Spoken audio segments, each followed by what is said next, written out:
Hello' everyone, আজি যিহেতু সৰস্বতী পূজা এটা বহুত ধুনীয়া দিন, পবিত্ৰ দিন, সকলো ল'ৰা ছোৱালী শিক্ষা লৈ থকা সকলক যাতে সৰস্বতী মায়ে আশীৰ্বাদ কৰে তাৰে কামনা কৰিলোঁ।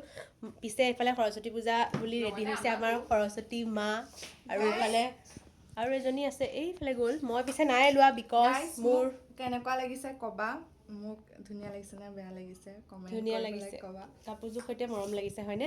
যেতিয়াবা পঢ়া শুনা বাদ দিলোঁ, সৰস্বতী পূজাটো মানে মাথাত নাথাকেই কেতিয়া, আৰু সেইকাৰণে মই গমো নাপাওঁ আজি যে সৰস্বতী পূজা। কালি গম পাইছোঁ ইভিনিং টাইমত, কাৰণ কেলেণ্ডাৰ ইমান চাই নাথাকোঁ আৰু এতিয়া ইমান পটককৈতো কাপোৰ কানি ক'ত যোগাৰ কৰোঁ, ঘৰত আছে যিহেতু ইয়াত বস্তু একো মই নথওঁৱেই, সেইকাৰণে মই নাই লোৱা আৰু সিহঁতক অকণমান হেল্প কৰি দিলোঁ কাপোৰ কানি পিন্ধাত।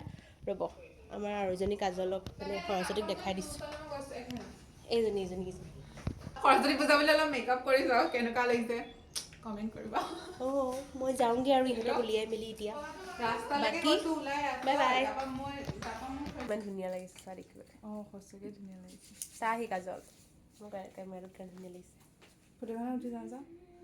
তই খালি কাণফুলি এযোৰ পিন্ধ, ফুট এটা ল, নহ'লে বিধৱা নিচিনা লাগিছে নাই ৰাইজ কাপোৰযোৰ সৈতে। চিম্পল এযোৰ পিন্ধ আৰু ৰ এক ছেকেণ্ড। সৰস্বতী মা এয়া নমন কৰোঁ। লিপষ্টিকটো অকণমান ডাৰ্ক লাগিছিলে নেকি, আৰু ফুট এটা ল, বেয়া লাগিছে। তহঁতক ভাল লাগিছে।